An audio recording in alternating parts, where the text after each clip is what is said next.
Hey everybody, Ross here. Now, this is something that I've been thinking about for a while, and I know that for those of you who do know, I've just recently stepped back from the committee for a while, but like I said, I think this is something that's been on my mind for a little bit, and I think it's something that I need to share. So I've made a presentation for you. So start off with a bit of a thought exercise, and by the way, you're probably in for a little bit of a long video, but I really do want you to watch and just sort of get to the end and listen to the core message. But little game, right? Your partner comes home and they tell you, hey, pack your things, we're going. And for those of you with kids, you're like, well, not only do I pack my stuff, I need to pack the kids' stuff. Like, where are we going? What are we doing? Well, I'm not going to tell you, but I need to know. Like, there's so many questions, you end up, we go through, you're sitting at home now going, okay, we're going somewhere, but I don't know where. Will it be cold? Will it be hot? Will I need activity stuff? Will I not need activity stuff? What are the kids going to wear? Like, how many days are we going for? Question after question. And you don't want to end up making the wrong decision because you'll end up being in a bikini at the bloody ski fields. So the less you know about the destination at which you're going to, the more you risk packing the wrong things. So in this last instance, we've got the situation where she was told, hey, pack your things, we're going on a holiday. She's gone, right, we're going to go to the beach. Sounds good. She didn't get any other information and then actually had mispacked. Because they went to somewhere completely different. Again, this is a ridiculous thing, but just highlighting the point of the fact that your destination actually sort of really matters when you're packing a bag. Now, building something, it actually follows the same principles, right? Like, you need to know where you're going or where you need to go to build something that applies. So let's look at that same concept and apply it to, say, a car, right? And so you're sitting there going like, I need to build a car from scratch. What are the things if, are you going to a beach? Do you need to go forward driving on a beach? Are you going to the snow? Do you need to consider icy roads and, getting up a steep hill? And then maybe you're going into the rainforest and you're going camping. And you need to consider all the things that a car should be capable of when you're going camping or, forward driving in the mountains or whatever. So you can imagine the people sitting there having to make a car going, oh, crap, which one of these, if they said, hey, just build this car, you don't know which three of these they're going to go to, it's likely that they might end up not building the right car for the job. So again, here we've got that same concept that the car you build depends on where you are going. Now, the reason I'm saying this is all that right now we are building our future. We are building a family governance system that we need to have for a long time. And yes, we'll continue to refine it and tweak it over periods of time, but we're laying the foundations as we speak. And essentially having a destination in mind right now as to where we want to take this vehicle is really important for us to set up the basics right. And I've broken this down. I'm going to keep the car concept in here, and I'm going to ask that sort of main question is, where are we going as a family, and like, what is the destination that we're aiming to achieve, and breaking it down and just trying to really simplify this whole concept into the destination is long-term goals, right? Like, what's the destination that we're going for? And I've tried to sort of make some of the parts of the car bits and pieces of what it is that's actually going to take us there, right? So risk appetite as a family, really determines the speed limit that, will drive the family there faster or slower. If you're conservative, the speed's going to be slower. If you're a bit of a risk-taking family, your speed's going to be increased. Recently heard over the last family over, I can't even remember specifically exactly what time frame it was, but it might have been 10 years. They took 400 million into 1.4 billion in assets, just purely because they were a lot more aggressive with their investments, and they made that work over a 10-year period. The asset portfolio, I know this is kind of a fuel gauge, but you could also think about it like the engine. The asset portfolio is what's driving us to the destination, right? Like if risk appetite is the speed, the assets themselves are the fuel or the engine that's driving it forward.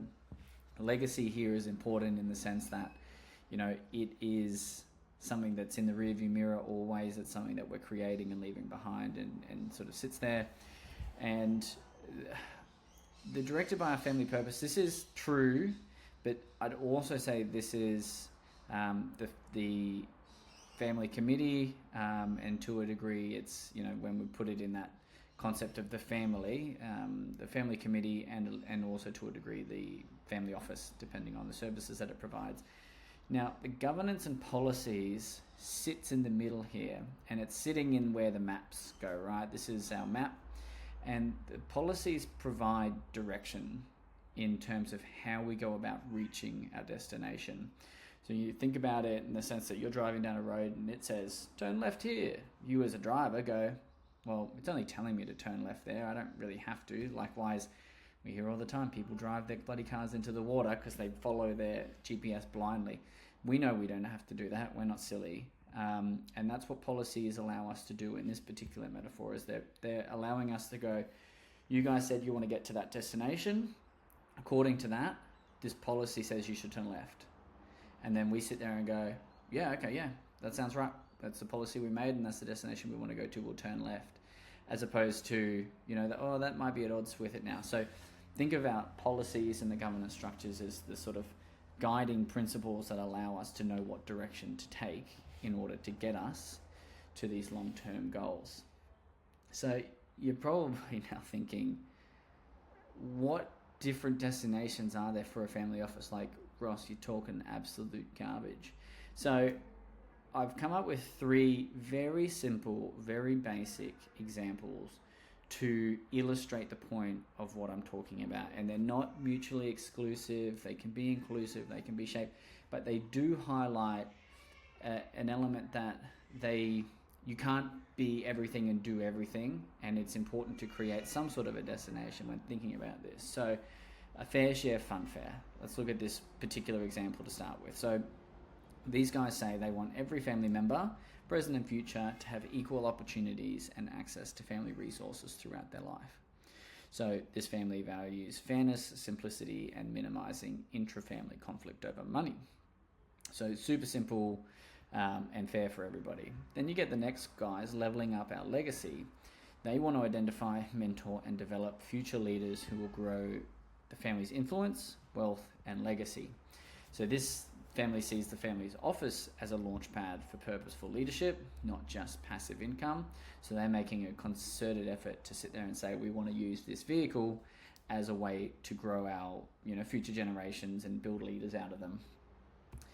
And then you get the awesome impact tree, who their philanthropic bone, they want to use their family's wealth to improve the lives of others and contribute to causes they care about. So they see wealth as a tool to improve society and focus on values over financial growth. So now you're going, okay, well, what the hell is the impact of these policies and governance? Like, just because they've got the destination, like, how would that differentiate what they do in between each of their policies and the way that they structure some of their governance systems? Well, let's have a look at that now. I'm going to take you through education policy, distribution policy, employment policy, philanthropic, family office, succession planning, corporate governance, and we're just going to look at those particular destinations with each one of these types of categories and to see how they might differ because the destination that they're trying to arrive at is different. So I believe we start with the education policy. So in this instance, the fair share fun fair. So they're just trying to create equal footing for everybody. So they go, well, all right, our education policy needs to continue to be equal. So we're going to, provide educational funding, but we're going to cap it at $100,000 per descendant. No ifs or buts. That's just what you do. How your family decides to do that between school and university, that's up to you. From leveling up our legacy, they go, well, we actually want to align ours to leadership tracks. That's the type of education we value, and we want to our family members to pursue. So we're going to fund their MBAs, entrepreneurship, investment type education things. And then there's the awesome impact tree, which prioritizes values aligned to learning. Now, for those of you who have been on the committee, education policy is something that has come up, and these are the exact types of discussions that we've had in terms of how do we set our education policy, like where do we put our funds? Do we put it into schooling? Do we put it into things? Are we just looking, for the short term of just get something that'll allow us to be better shareholders? This is where the destination becomes really important, because it starts to align the conversation around, well, okay, if we want to get to be that type of a family or to arrive there, we need to align our education policy to that. So next, you've got employment policy. So again, the fair share fun fair. All roles are open to any family member, but there's nothing automatic. You go up against the market, and that's just the way it is. Leveling up our legacy. This family actually builds an employment policy where they say they'll build career pathways in the business or the family office, with mentoring, and there's expectations around that and what that looks like and how people progress through it. It's a very pragmatic and serious pathway and option that they take to build their leaders. And the impact tree guys, they basically have their social ventures and their foundations, and the roles may exist in there to allow their family to become employed through those. From a distribution policy, again, fair share fun fair, these are the equal guys. So they say equal per capita distributions regardless of involvement. That's just the way it is. Leveling up our legacy, go, oh, well, we want people to be actively involved and to be contributing to our legacy. So we'll actually include some performance-based distributions and stewardship-linked access. So the more work you do to level up our family, the more work you do to contribute to the systems that make that whole thing thrive, you'll receive performance-based distributions on the back of that. That's not to say that people who don't get nothing. It's not saying that at all. It's just saying that people are rewarded for their contributions. And the impact tree, they basically say, well, we're really not interested in giving many distributions at all, but we'll fund and reinvest into giving because that's their purpose. The family office, so different approaches to this. The fair share fun fair, they sort of see it more as an administrational office. It manages distributions and helps those things like the education funding and bits and pieces. Whereas the leveling up our legacy guys, they really see this as one of the platforms for growth. So they're really looking at how they can structure their family office in a way that is a platform, get their future leaders in there, help them get exposure, and look at where they can create value within that. So there's more of a complex operation in that particular family. And then the awesome impact tree is really just about managing the investment side of things, but also the philanthropic arms, and making sure that those are running properly. From a corporate governance and like how they might think about bringing up their family corporate governance, fair share fun fair, keeping it simple. The board focuses on transparency, financial performance and treatment.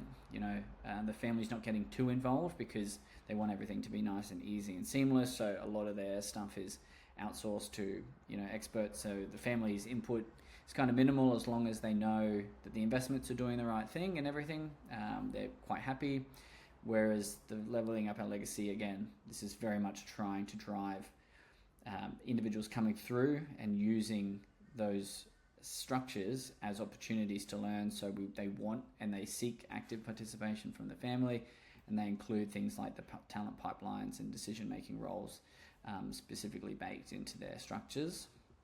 And the awesome impact tree, emphasis on ethical decision-making, transparency. So they write their family corporate governance, again, very much around their stakeholders. They want to invite stakeholders in to be a part of their corporate governance, again, to make sure that they're always on the pulse of whatever it is that they're trying to help out with. From a succession planning, you're probably starting to see a bit of a pattern, again, how they're shaping their particular policies and how they see this sorts of stuff. So again, fair share, fun fair, low pressure. They want professionals to come in and run these things, so they don't have a large emphasis on succession planning. They're not really grooming family leaders to do anything.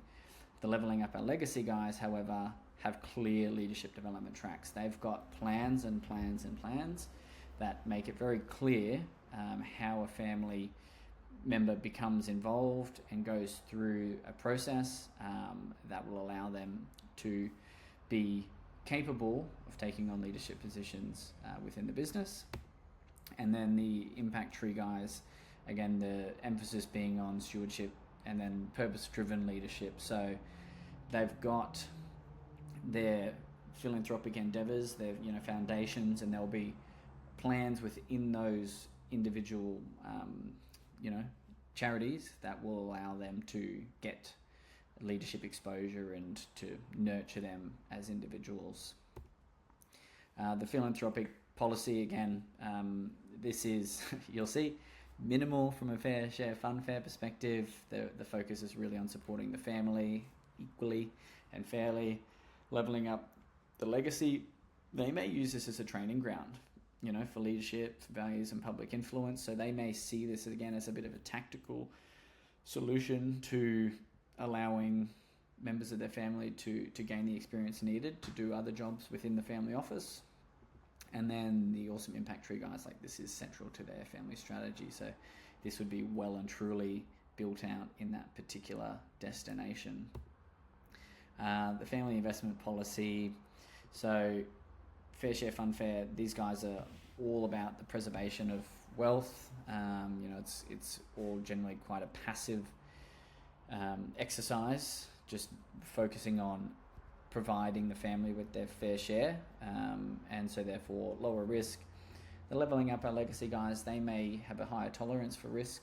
They may say as a family that they want to get involved more in staying in business, like directly into businesses, to investing in ventures and more startups and things that are going to create long-term wealth, but also have a higher risk capacity as well. And the awesome impact tree guys, again, their investment policy is really on sustainable investments. So the ESG, impact investing, and they're going to accept and tolerate lower financial returns on the back of that, because they know that there generally is lower returns associated with all those types of investments. There's a couple of extra little fun infographics that kind of have all the same things with lots of poor spelling errors, because these were actually generated by AI, which is pretty crazy. But they kind of, when you have the rest of those other slides in mind, when you look at these, you can kind of see what it is that they're trying to convey. But look, I hope that was helpful. I hope that shines a bit of a light into my thinking as to how important it is for us to have a clear destination in mind. And again, I think up until this point, and hopefully this has helped to crystallize it, and I welcome any questions, but knowing the type of family we want to turn into or continue to be, and in order to continue to be something, we need to define exactly what it is that we are. But I think this is a really opportune time, and so therefore anybody that's had recent conversations with me about this, I feel like any particular policy or process that we're currently working on is to some degree not going to be as well informed or not going to be as well directed in terms of its outcome and helpfulness to us as a family, purely because we don't have a consensus and a pure agreement and a wholehearted support of where it is that we're going as a family. And again, those were just 3 examples that wanted to make that really clear. And there's definitely ways to provide parts of the fair share thing and parts of the leveling up our legacy. There's no reason why those things can't work, but there's also ways in which they can't also be exactly, you couldn't implement those 2 things side by side because they contradict each other a little bit. Likewise, the impactful investment, I know that's generally not the way that we're interested in going as a family down that philanthropic road, but again, there's elements that you could take of all 3, but you couldn't implement all 3 of those types of policies at the same time, because again, they contradict each other and they're just not possible. So as those examples alluded to, they differ in the way that you would have to create your policies and structure your business and the family office and those bits and pieces. So I'll leave it at that. Like I said, I welcome thoughts and comments and a conversation around it, but I think it's important that we as a family prioritize this conversation now, so that when we figure out the destination and figure out the ways that we want to go about getting to that destination, we can tailor our policies and our procedures to that more specifically. Thanks.